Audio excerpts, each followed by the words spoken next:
President Biden held a rare solo press conference this evening following the NATO summit. It was largely seen as a make or break moment for him, but was it enough to convince the American people that he's fit to stay in the White House another term? ABC 10 News reporter Moses Small spoke with locals, brings us their reaction to President Biden. In Thursday's press conference, President Biden says he's taken 3 separate neurological exams that all show that he is mentally fit. But that doesn't make a difference for the majority of people I talk to who say they have serious concerns about whether or not the president is up for another 4 years.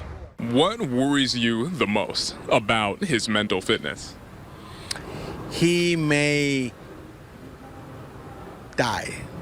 I don't think he's capable of doing the job. His mind is not there anymore. He used to be very sharp, and I remember him in his first term, but his mind has been slowly going. A new poll from ABC News and Ipsos shows 2/3 of Americans and more than half of Democrats now feel that the president should drop out of the campaign.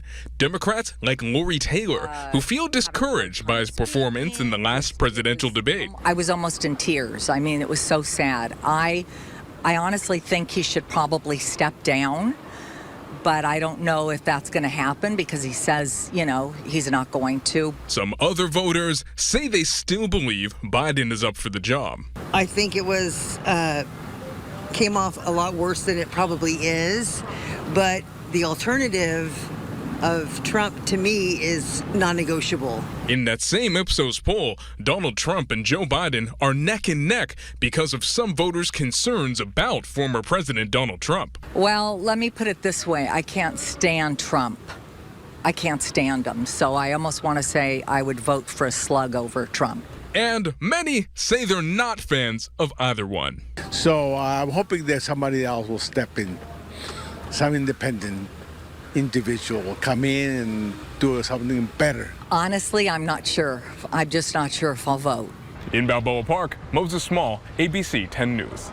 Scott Peters has become the first San Diego member of Congress to call for President Biden to drop out of the race. In a statement tonight, Peters said, "Today I asked President Biden to withdraw from the presidential campaign. The stakes are high and we are on a losing course." Peters is the 16th lawmaker calling for Biden to step aside.